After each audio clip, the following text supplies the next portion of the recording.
For generations, the North Side has been separated from one of its most vital assets by a massive highway, a whole lot of heavy industrial, and young kids on the North Side would have lived a half-mile away and maybe even not known that there was a riverfront there. Why? Because they couldn't touch it. They couldn't get to it. Now what is beautiful is that we are all flipping the script.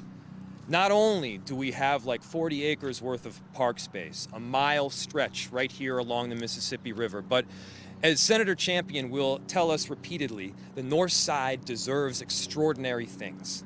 And one of those extraordinary things that will now happen because the financing has been complete, the design is complete, every final hurdle has happened to make sure that the North Side Community Performing Arts Center will take shape right on this land behind us. Yes.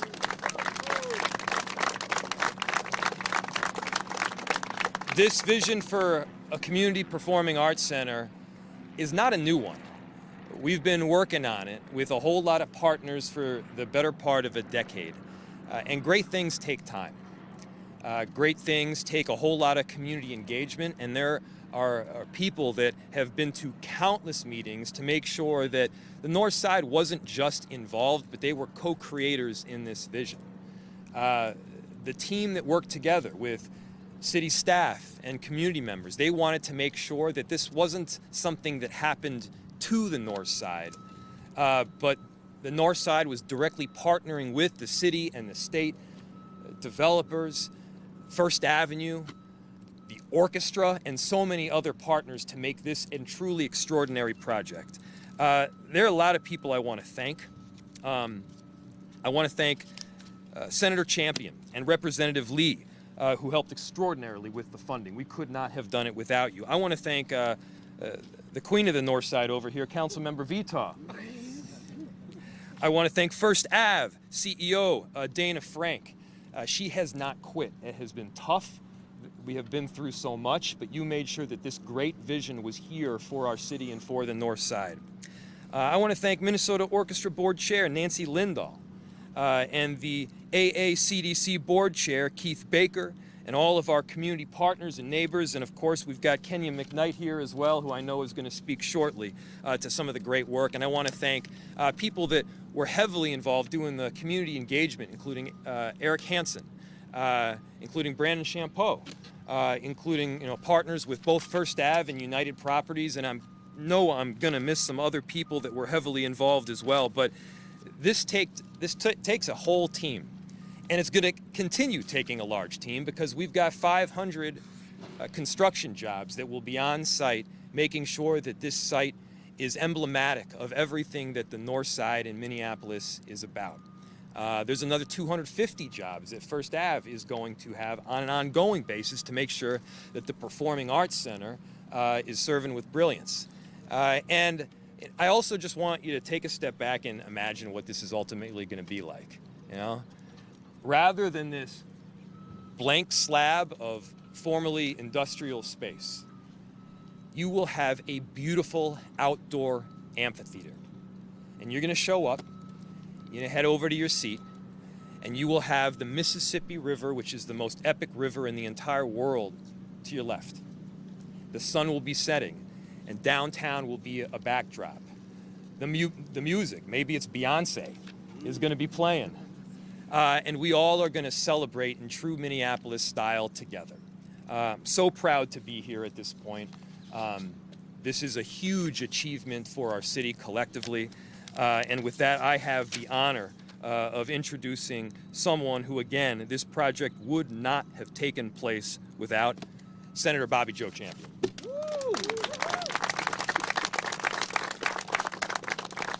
First of all, let me say thank you for having me. Thank you to the mayor and all the other extraordinary partners that he's already outlined.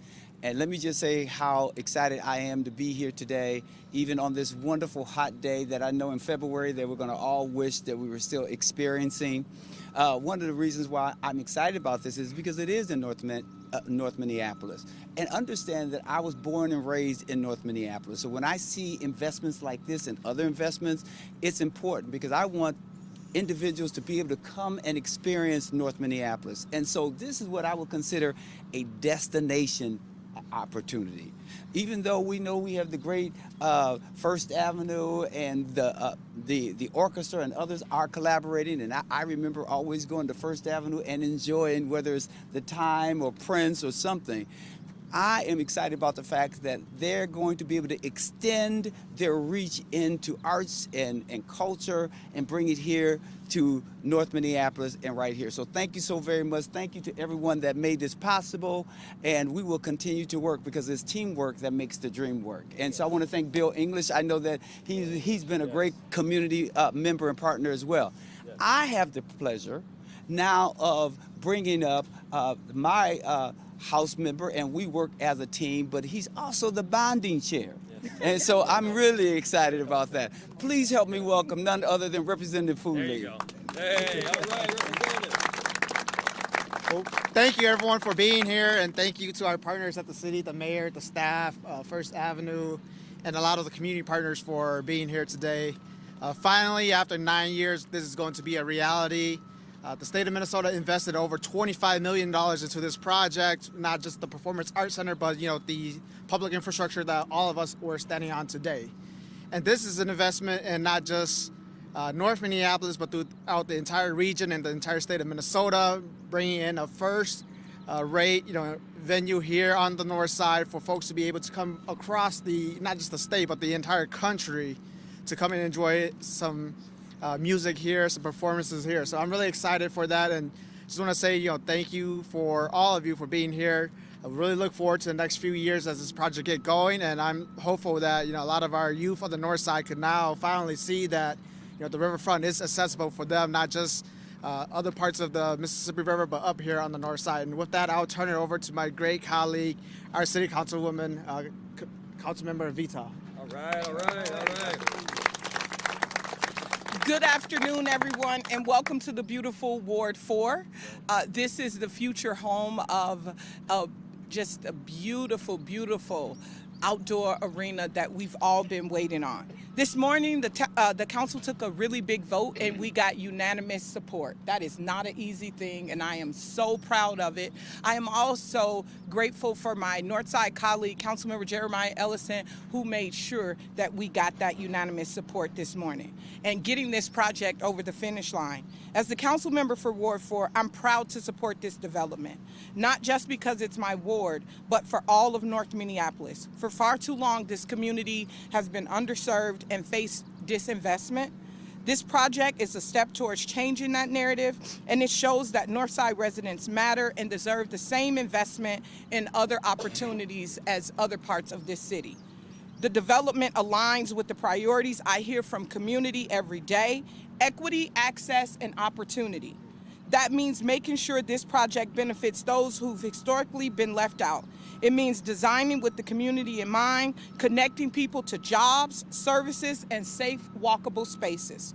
Most of all, it's about the long-term impact. It's about safer neighborhoods, more housing options, and better health outcomes. Most importantly, it lays the foundation for a future where Ward 4 residents don't have to leave their community to find opportunity.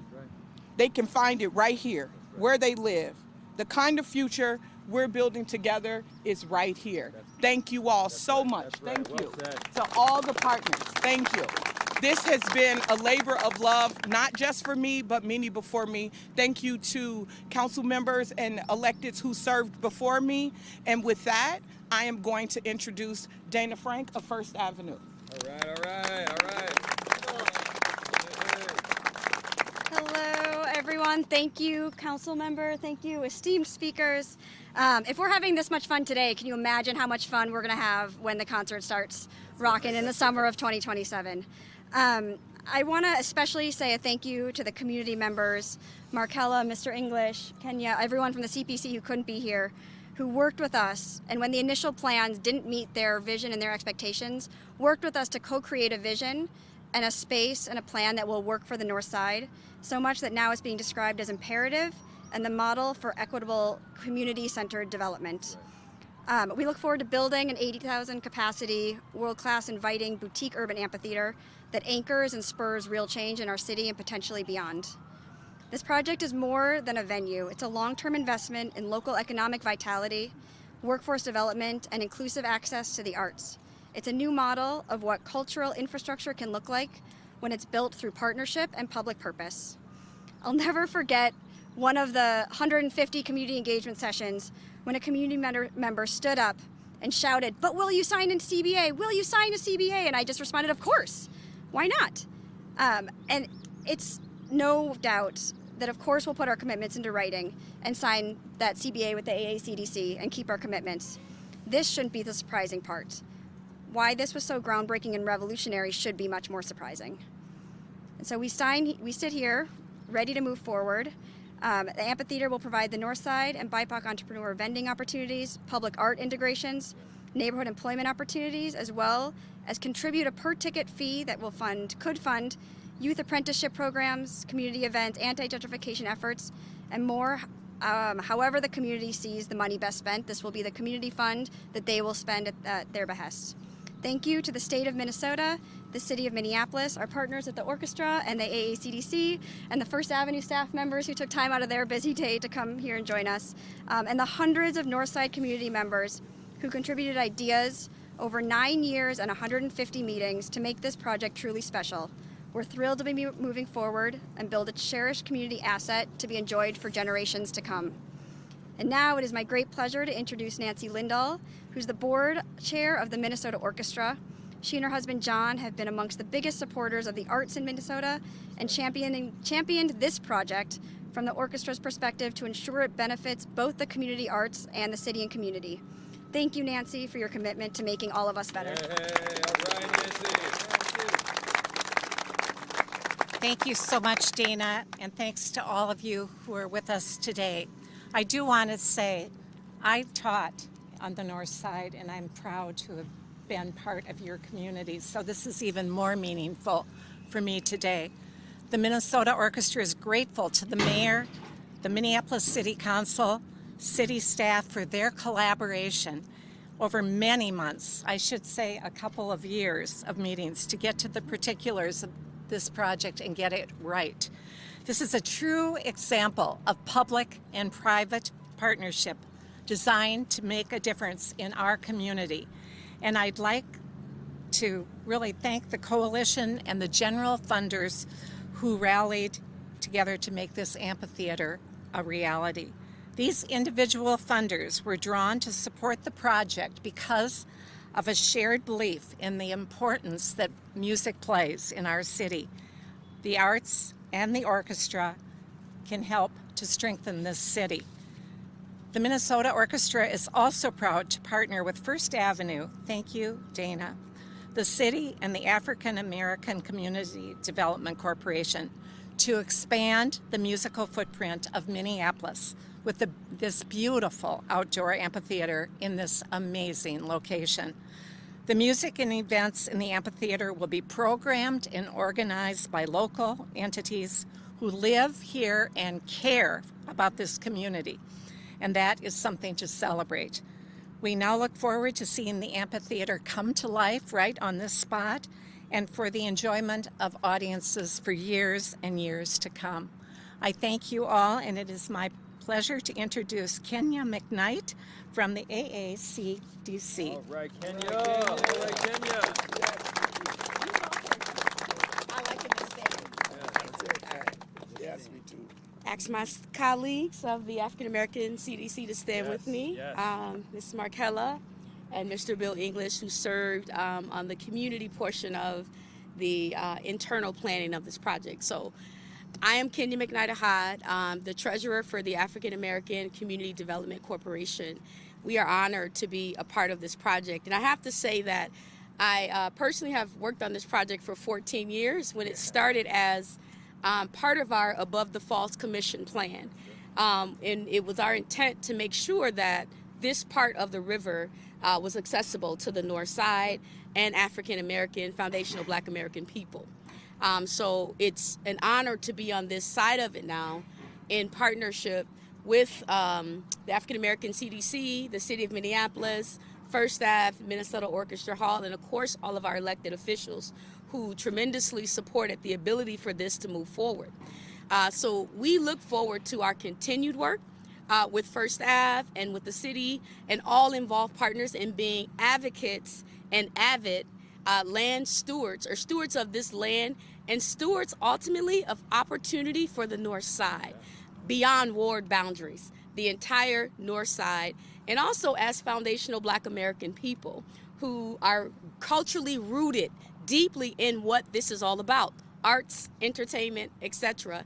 To have an opportunity for our artists, our community, to be front and center, and also for the rest of the region of Minnesota and the world to participate in our local North Side arts, entertainment, and economy, and be contributors to the opportunities that not only that we're offering, but that we receive. Thank you so much.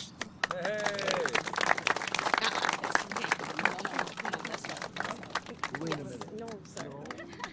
I was told. Okay.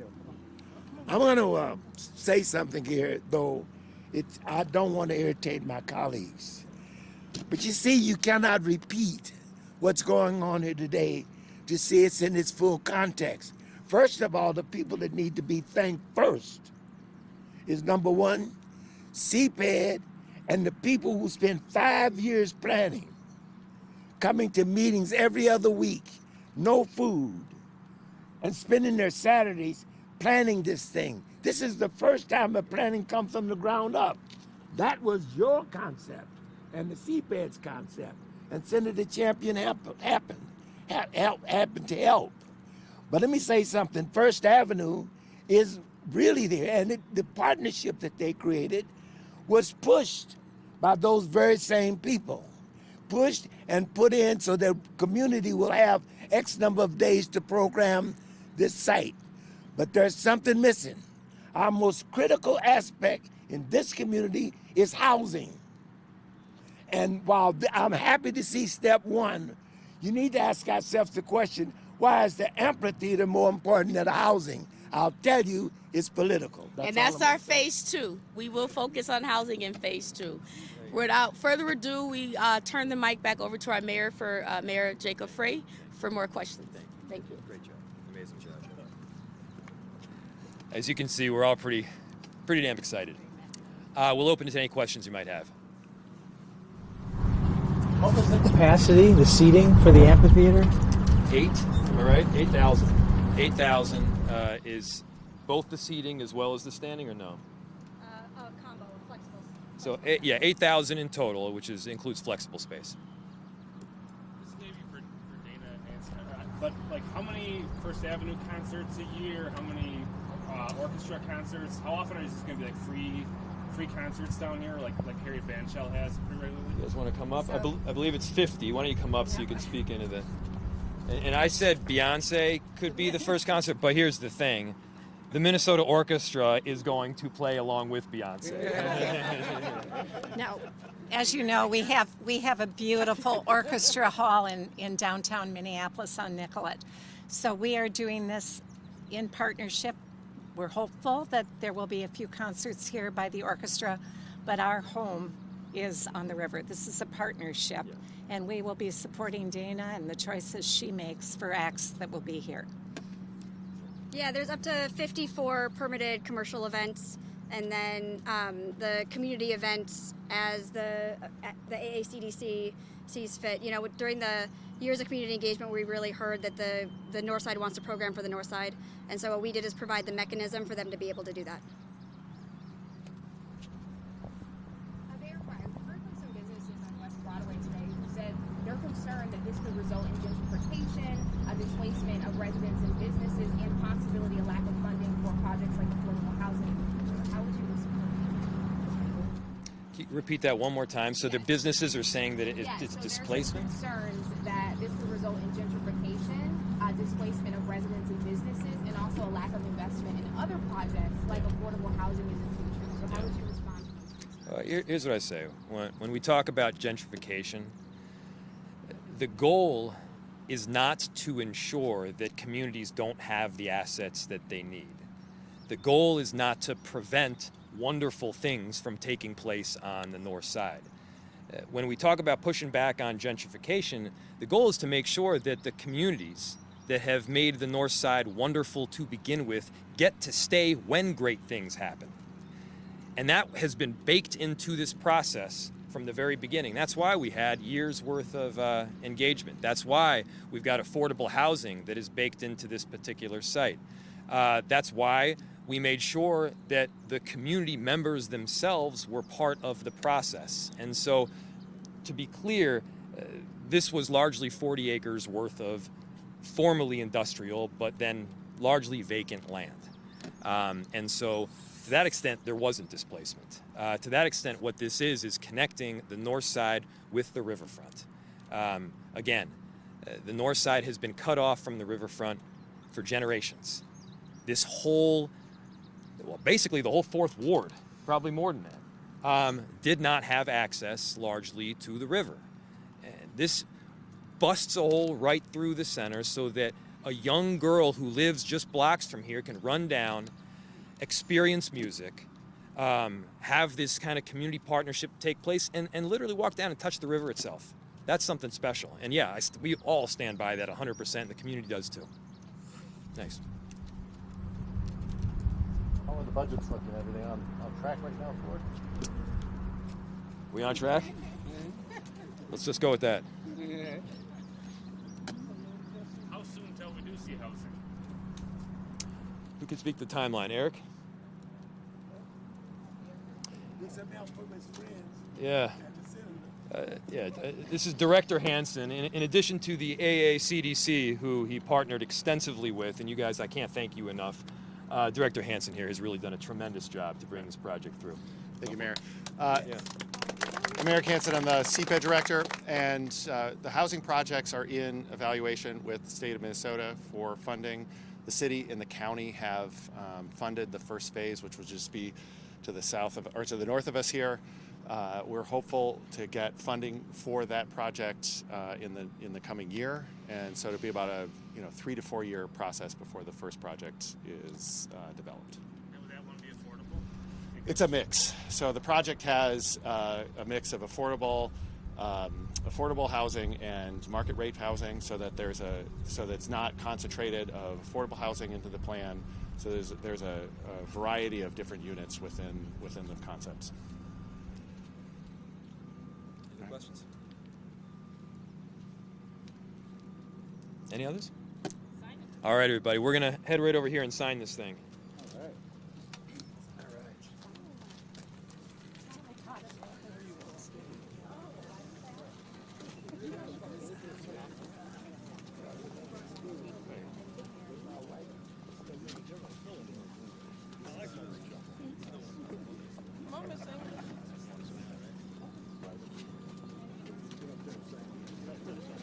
Yeah, if all the speakers could get in with the mayor. Watch out front.